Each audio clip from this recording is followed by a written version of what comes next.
아이코니스트라는 책이 있습니다. 아이코니스트라는 책의 핵심 이야기는 뭐냐면요. 단순한 것, 대담한 것, 이런 것들이 반복되었을 때 대중들의 마음속에 아이콘으로 자리 잡아요. 내가 가지고 있는 제품, 디자인, 메시지도 고우 그림처럼 시대가 변해도 살아남는 것은 아이콘이기 때문에 그렇습니다. 사랑하는 경영자 여러분, 경영자 스스로가 내가 무엇에 헌신하고 있고 무엇에 집중하고 있는지에 대해서 직원들이 내 등을 보았을 때 알아야 된다는 이야기예요. 언더백 기업에게 있어서는 경영자의 아이콘이 7, 80%가 아니라 90% 이상이라는 이야기입니다. 위기에 빠졌던 MS가 혁신을 되찾는 방법으로 가기 위해서 경기현 사장님이 도전을 많이 했어요. MS의 조직문화 혁신의 흐름을 보면요, 우리 회사가 조직이 크냐 적냐를 떠나서 굉장히 가야 될 방향성이 있습니다. 빌 게이츠하고 스티브 바머입니다. 아주 초기죠. 2000년부터 2014년, 잃어버린 15년이라고 통상 부릅니다. 물론 스티브 바머가 죄인은 아닙니다. 누가 죄인인가? 스티브 바머가 죄인이지? 그건 아닙니다. 흐름이 있는 겁니다. 근데 스티브 바머 다음에 나델라가 이제 취임을 했죠. 취임을 한 다음에 이제 성장 마인드셋, 캐롤 드웨익이라고 스탠퍼드 심리학과 교수고요. 칭찬의 역효과라고 우리 많이 알려져 있습니다. 마인드셋이죠. 이 책입니다. 성장 마인드셋이라고 번역되어 있고, 성장 마인드셋을 가져야 아이디어와 창의성이 나타난다. 사티아 나델라죠. 우리는 새로운 아이디어와 능력이 필요하지만 새로운 아이디어와 능력은 이를 성장시킬 수 있도록 허락하는 문화 때문에 나온다. 성장 마인드셋을 가진 조직 문화를 만들어야 새로운 아이디어와 능력이 나올 수 있다는 것이다. 스티브 바너 시절 마이크로소프트사는 고정 마인드셋이었다. 알아가기보다는 이미 알고 있는 것, 혹이 알고 있어야 하는 것들이었다. 그래서 직원들은 몰라도 아는 척을 했고 아는 정보도 공유하지 않았다. 두려움 때문에 그렇죠. 자, 이런 그림들 너무 잘 알죠. 이게 이제 마이크로소프트 내부 총질하고 있는 그런 그림입니다. 자, 보세요. 마인드셋이라는 게 뭐냐? 사티아 나델라가 2019년도에 이런 이야기를 했어요. 학교에 두 아이가 있다. 그 중에 하나는 타고난 능력이 많지만 know it all, 이미 다 알고 있다고 생각하는 아이다. 다른 하나는 타고난 능력이 적지만 learn it all, 모든 것을 배우는 아이다. 이 이야기가 어떻게 끝날지 누구나 잘 알 것이다. 이 이야기는 CEO에게도 적용되고 회사에도 적용된다. 나는 아직 뭔가 모르고 있다. 그래서 나는 계속해서 배워갈 것이며 우리는 보다 성장하고 보다 더 나아질 것이다. 이 마인드가 마이크로소프트사에 작동되면서 지금의 MS가 창출된 거죠. 그래서 마이크로소프트사는 재능, 러닝, 통찰 부서 책임자인 존 휘틸 부사장은 성장 마인드셋을 정의하고 이를 어떻게 할지 연구했다. 그래서 세 가지가 나온 겁니다. 모델, 코치, 케어. 이 세 가지가 나오는 겁니다. 관리자에게 요구되어지는 세 가지예요. 모델링이에요. 그 일에 있어서 탁월하게 잘해라.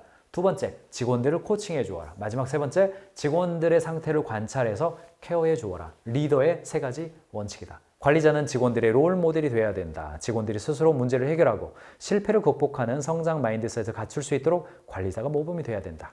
코치, 관리자는 직원들의 목표를 설정하고 달성하도록 코칭해야 된다. 실패에서 배울 수 있는 분위기를 조성하고 직원들이 배우며 성장할 수 있다는 믿음을 도와야 된다. 케어, 관리자라면 직원들을 케어해야 될 의무와 책임이 있다. 직원들의 능력을 파악해 동기를 부여하고 다른 사람의 발전에도 기여한다. 결국은 사티아 나델라가 이끌고 있는 마이크로소프트사는 지금 잃어버린 15년을 극복하고 전성기의 13년을 거치고 있습니다. SK 이야기 잠깐만 해드리겠습니다. 이런 경우 결과적 해석인 것 같아가지고 좀 죄송합니다만, 그래도 최태원 회장이 지난 10년 동안 했던 일을 좀 돌아보면 배울 점이 좀 있습니다. 하이닉스 인수 후에 반도체 스터디 모임을 조직해서 열심히 공부했던 걸로 알려져 있습니다. 물리학과 출신이기도 하죠. 기술에 대한 이해도가 높은 것도 사실이고요. 틈날 때마다 기술 트렌드를 점검하기 위해서 빅테크의 CEO AI 석학들과 대화도 하고, 오픈 AI의 샘 알트만, 사티아 나델라, 앤디 제시, 팻 겔싱어, 젠슨 황, 이런 사람들과 교류가 있죠. 교류가 있습니다. 그리고 인싸죠. 인싸에서 JY님을 포함해서 국내 CEO들, 2세 혹은 3세 CEO들과 교류도 적극적으로 이끌고 있다고 그러죠. 문제 해결을 위해서 관리자가 먼저 모델이 되는 겁니다.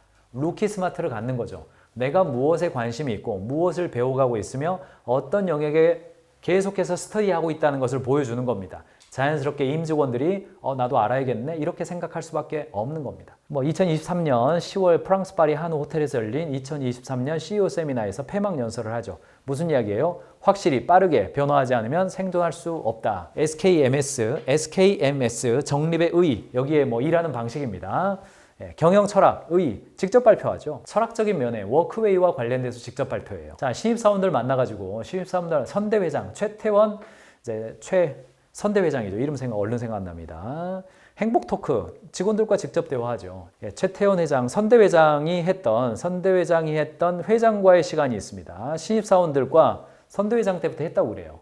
근데 회장과의 대화를 통해서 신입사원들이랑 계속해서 난상 토론을 한다고 그럽니다. 이게 매년 그 전통을 안 깨고 계속해 왔다고 그래요. 아니, 신입사원들이 조직 문화가 낯설다, 업무 부담된다, 주변 분위기 해칠 걸 걱정하지 말고 내 의견이 좋은인지 안 좋은 의견인지 집중해라. 의견이 있을 땐 그냥 말을 해라. 최종현 회장님, 이분 생각이 안 났어요. 아무튼 최종현 회장님이 1979년에 시작한 신입사원과의 직접적인 대화의 자리 끊지 않고 계속 가는 겁니다. 게다가 2023년에 몇 년 전부터 생겼습니다. 그 전부터 생겼는데 2000포럼이라고 그래가지고 이거 지식경영 플랫폼입니다. 온라인상에서 지식을 수로 나누게 하고 1년에 한 번씩은 오프라인으로 모여가지고 이때는 대화의 품격이라는 이름으로 했네요. 에너지 경제 인터넷판 기사 가져왔고요. 이런 분위기입니다. 만나서 직접적으로 의견 있을 때 그냥 말해라 제발. 서울의 T타워에서 이야기하는 겁니다. 그러니까 경영자가 해야 될 일이 어떤 거냐면 회사가 나아가야 될 방향을 정했다. 그러면 경영자가 무엇에 헌신하고 있으며 무엇에 관심을 가지고 있고 경영자 스스로는 어떤 것을 바라보고 있는지 직원들에게 모델링을 해주라는 이야기예요. 다른 조직에서 이런 모습들이 보였는지 여러분들이 좀 보시기를 바랍니다. 아이코니스트라는 책이 있습니다. 아이코니스트라는 책의 핵심 이야기는 뭐냐면요. 단순한 것, 대담한 것 이런 것들이 반복되었을 때 대중들의 마음속에 아이콘으로 자리 잡아요. 고흐 그림이 사랑받는 이유는 뭐냐면요. 고흐는 이미지가 단순합니다. 오브제가 분명해요. 반대로 비슷한 시기에 활동했던 고갱은 좀 복합적이죠. 탁월한 두 사람이죠. 그런데 오늘날 수많은 사람들은 고흐의 그림에 더 매료되는 이유가 뭐예요? 아이코니스트죠. 내가 가지고 있는 제품, 디자인, 메시지도 고흐 그림처럼 시대가 변해도 살아남는 것은 아이콘이기 때문에 그렇습니다. 요즘 아이콘이라는 단어가 뭡니까? 단순화라는 단어이죠. 그럼 여러분들 올림픽 경기를 할 때 경륜 경기다, 테니스다, 뭐다 이렇게 할 때 아이콘 떠오르세요? 그 아이콘이 가진 특징이 뭡니까? 선이 굵어요. 분명해요. 뭐에 헌신하고 있는 건지 너무너무 선이 분명한 겁니다. 선이 아주 분명해요.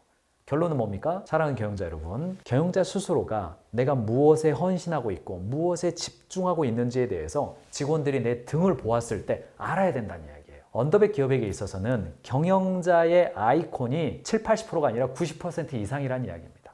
이게 현재의 SK하이닉스와 삼성전자의 차이를 만들었다. 이렇게 하면 좀 과장됐을까요? 그런 면도 있습니다. 과장된 면이 있어요. 그러나 그 두 기업이 가지고 있는 조직 문화 그리고 조직 문화의 기본이다. 조직 문화의 어떤 아주 엔진이다라고 표현할 수 있는 그 리더의 행동에 있어서 그 차이를 볼 수 있는 요소라는 겁니다.